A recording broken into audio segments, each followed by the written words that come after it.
I knew I wanted to do it when I started to listen to the beat more than the MC. You know, and I feel like when I started doing that, I would listen to Ninth Wonder's albums, and I would just really listen to how he chopped his samples and how he would really blend it all in to make it sound like what you're hearing now. And it's like, it's amazing, bro. It's like, it's art. You know what I mean? And people don't realize that, you know, the hours and, you know, the time it takes to make that type of art is crazy, you know? So that's when I figured out that I wanted to really produce more than even try to rap, was when I started listening to the beat more than the actual MC. That shit is dope. Fuck your life. You watching Hip Hop Gems TV, you heard? Hip Hop Gems TV, man. Y'all know what the fuck it is, man. We back yet again with another gem. Got my guy 88 here. What's good, man? How you doing? How are you, man? I'm breathing, man. I mean, just trying to, you know, just stay working, stay focused. Man, fuck all that humble shit. This nigga is working his ass off, man. Yo, man. Fuck all the humble shit. You working your ass off, man. Word up. So let's get into this shit, man. I asked you how you doing. So, man, yo, what you got going on, man, as far as these influences, man? What got you into this shit? Man, so I've always been an avid fan of hip hop, you know, ever since I was younger. You know, my brother who passed away years back, he always had me in the car listening to Big, Hove, Pac, Big L, things like that. So music was always a part of my life. So, you know, from ever since I was little, you know, I was always a fan of the music. You know, just the older I got, I wanted to learn the origin of where the music came from, all the samples that you hear, all the, you know, all the, you know, all the genres that they use to make these beats. You know, I was always intrigued, but I just never thought that I was good enough to be a producer, you know, so at that time. So, okay. What were you dabbling in hip hop as far as like MCing before wanting to get into producing? Did you ever want to rap? Nah. I was never the rapper. That's a first. I think that's a first. Yeah, I was never the rapper, but I always felt like me listening to all the songs that I loved, like I always wanted to know where they came from, like, you know, the origins of the samples and things like that. So I was always intrigued on what the producer does, you know, and how they come up with these pieces of music, you know. Dope shit, bro. So what made you want to get into, like, just kind of, like, sticking to that lane of, like, yo, you know what? This is where I want to be, like, the beats, and not even, like, dabbling into MCing? I knew I wanted to do it when I started to listen to the beat more than the MC. You know? And I feel like when I started doing that, I would listen to Ninth Wonder's albums, and I would just really listen to how he chopped his samples and how he would really blend it all in to make it sound like what you're hearing now. And it's like, it's amazing, bro. It's like, it's art. You know what I mean? Absolutely. And people don't realize that, you know, the hours and, you know, the time it takes to make that type of art is crazy, you know? So that's when I figured out that I wanted to really produce more than even try to rap, was when I started listening to the beat more than the actual MC. That shit is dope, man. It's like, I just said this to my guy Kareem out there, to quote the great Spanish Rain Man, being able to put a score together, you know, and have things kind of sound sonically. I think that's, as a listener, again, like, that's something that doesn't go unnoticed for me. You know what I'm saying? I think the cohesiveness of an album and just being able to, like, okay, yo, this shit match with that joint, that joint match with this joint. I think that kind of always goes unnoticed, so to speak, for some people. You know what I mean? Damn, let me hit my notepad, man, because you have kind of fucked my head up with our conversation we had before getting into everything. Let's get into some of the, as far as like some of the artists that you work with so far. You can name drop if you want, bro. I mean, Josiah the Gift, Jamil Honesty, Ace Cannons, my homie Rain, my homie Motto, Jay Hustle, Mickey Fax. I mean, what's going to be done on my album? You know, I don't want to say those names yet, but you know, there's a number of people. You know, K Prez I've worked with. You know.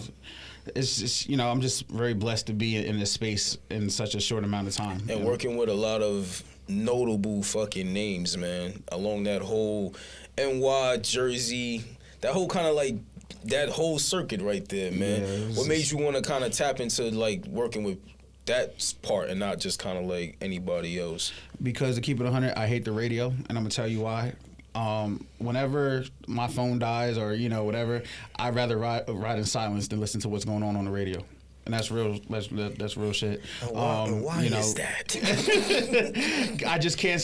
I can't stand like the mainstream stuff. I respect it. You know, it's music, but it's just it doesn't bring that substance. There's no real substance in that music. You know, it's like it's the same stuff, the same bop, the same. It's like I get it. Like, you know, it's good. You know, when you in the club with females and stuff, and you kicking it, but when I turn on my radio, I want to be able to listen to something and take it in, you know?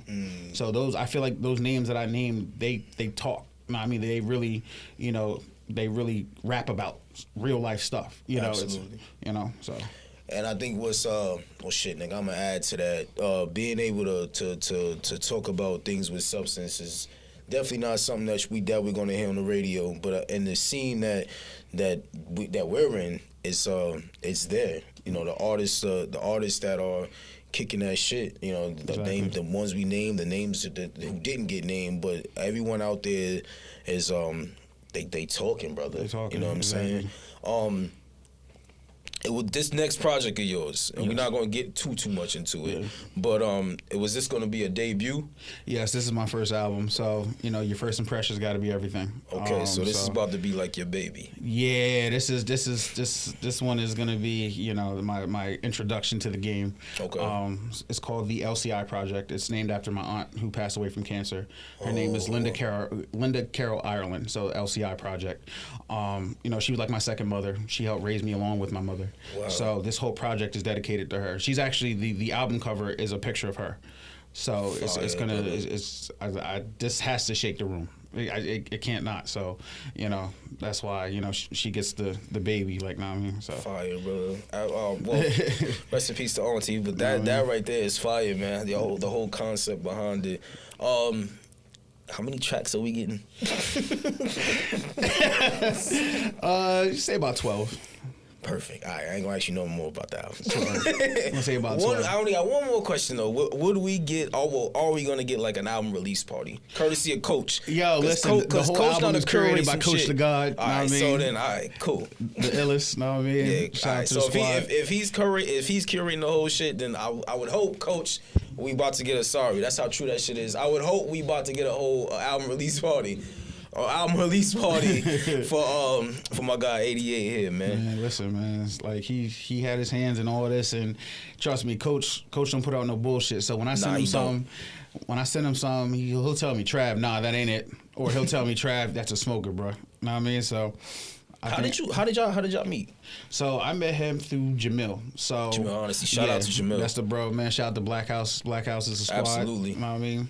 But yeah, like so Jamil, that's how we met up. Okay. Cause Coach would tap into my lives here and there when I would make beats. Like I've been on live ever since the first time I ever started making beats, and there's people that's been following me, and they be like, "Yo, just to see your progression live is just insane, bro." Like, wow. And that's how he started tapping into my lives more and more, until he hit Jamil and was like, "Yo, who is this nigga?"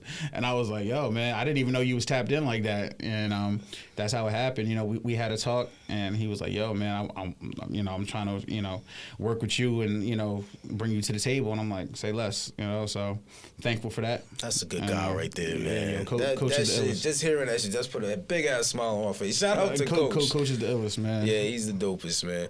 So between you, Jamel, and I mean, first of all, Jamel honesty is fucking incredible. Yeah, that dude, cannon. That whole that project he had dropped with Squeezy this past summer. Harper Kids. Fucking incredible. Yeah, the joint I did on there is called Crazy. You did a joint on there? Yes. What? So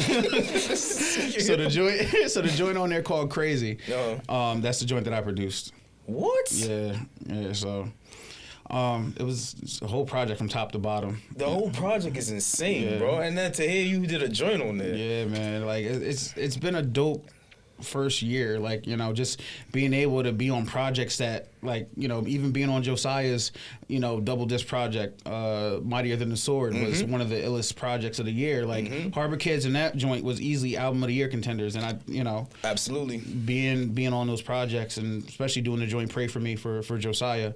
I've had so many people come up to me like, "Yo, that beat is crazy, man." I'm like, "Yo, man, I appreciate that," and I'm just trying to get better, bro. Like, with with time, So fucking humble, but yet such a savage. Yeah. It's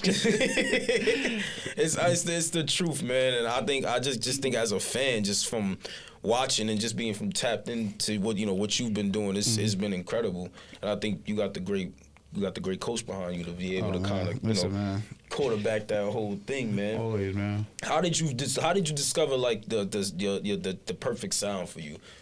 It's really just going through, just going through stages of just trial and error, just going through certain, samples and going like how you flip certain things. And, one thing that coach told me, he's like 88, like I know when a beat from yours comes on, because sometimes your drums are just insane. Like I've had certain, artists and producers be like, yo, his drums is crazy. Like the way you add the drum fills at the 8 and 16, like they was like, yo, we know when your shit is on. So, so I think that's one of my signatures is just with the drums and stuff like that.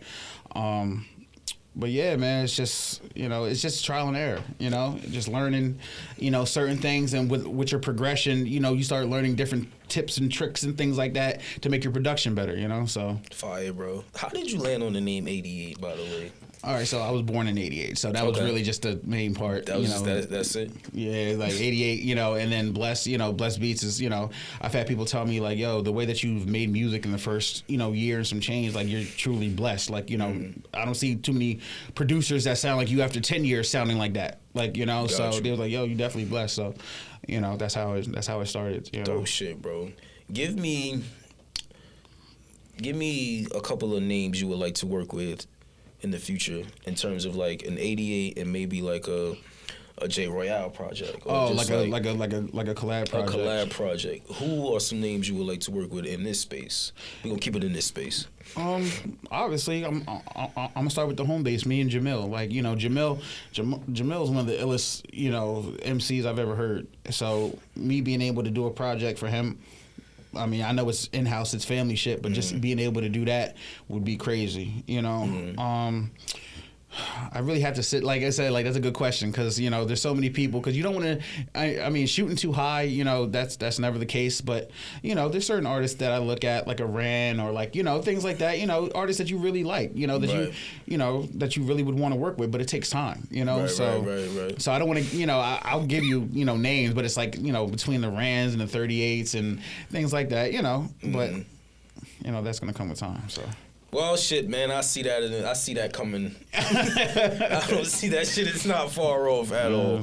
I can honestly say that, man. I gotta ask, man, because I always talk to Sayer. Shout out to my guy Sayer on the beat. Yeah, man, that's the family. Triangle offense, man. Oh, really now? Triangle offense. Me, Xavier, and Sayer, man. That's the squad right First there. First off, man, y'all niggas is cooking hot motherfucking clams. The niggas is going off. How did y'all two meet, man?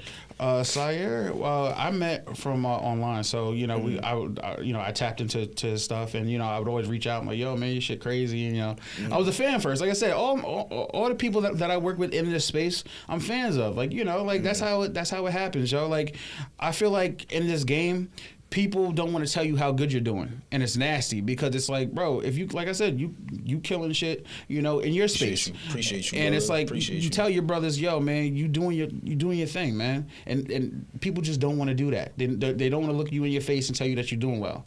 So that's how we first met. I told him like, yo, bro, like your music is crazy, and he would just drop gems on me when it comes to production, and he's been doing it for a minute. So me. Xavier and Sayer, we have this group chat where like we'll just drop beats and like we'll talk shit, but we'll drop beats that we make, and just hearing what him and Xavier do, it's like, yo, this shit is insane. Like, it's like, and being a rookie, it's like damn, like what the fuck are y'all on? Like it's crazy, like so, but it's also motivating because it you have to step your game up. Right. So, but yeah, that's how we met, and that's the bro, man. He's always been good people. So. That's good. That's a good dude, man, and his work is incredible. He actually provided beats for this season. Oh, yeah. Yeah, man. Sayed, thank you, Sayed. Thank you I so gotta hear much. These. Yeah, man. He had provided about like 4. I'm gonna tell y'all a story with that. So he sent. I asked him. I'm like, I'm always prepared to pay. I'm like, yo, send me a pack. So I'm like, I get that so much. Excuse me, guys. So I'm like, yo. So I hit him up, and I'm like, yo, man, new season coming up. I definitely would love some of your beats. Yeah. So he sent me like probably like 8, maybe I'm probably not even, I think about like 8 beats, and I had heard them all. I'm sitting there. I'm like, yo, I can't pick one, bro. Like, so I had to ask him. I'm like, yo, is it possible? You know, can I have about 4 of these? Yeah. And how much you want? For how much you need for it? How much you need for the 4 pieces? Crazy. So he was like, nah, bro, you take them. Like, yo, yeah. So shout out to Syed, man. Nah, he's good people. Yeah, that's good. That's good people. I'm actually looking forward to see what I got cooking up and what I got planned out for the rest of the year. Yeah.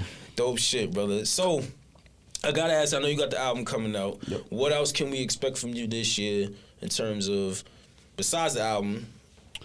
Just working in general, just working with people that I really have that good chemistry with, always with Prez, and I do want to do work with with Ja King and a bro Javi Darko, dope as shit. Another that whole squad. You was at the showcase, yeah, know what I mean? So all of them is cannons, yeah, they are ridiculous, working with man. them.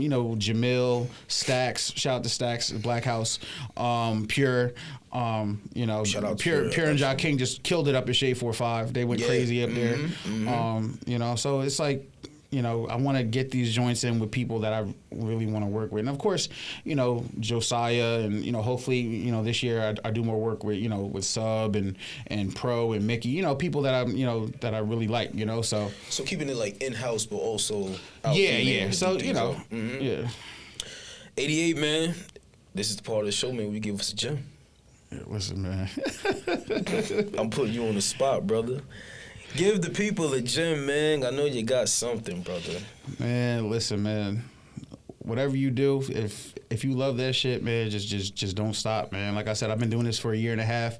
The hours that I put in is insane. Just sitting in front of my computer, learning my craft, and just trying to get better on a daily basis. So, if it means a lot to you, put your best foot forward and grind out and get that shit done, because all that time wasted on, yo, man, I don't want to do it, or I feel like I'm not going to be good enough, you never know until you do it. So that's my gem. I feel like that's the way I move every day. When I hear my peers and I hear, the music that they put out, it's motivating, and it makes me want to get up and sit in front of my computer and make music, so just keep working. I want to say something, man, to add on to that, man. 88 just said that this is his rookie year, right? Don't nothing get past Ty. So if you're doing some fly shit, if you're doing some dope shit, you can sit your ass right in this chair, and we gonna build. 88.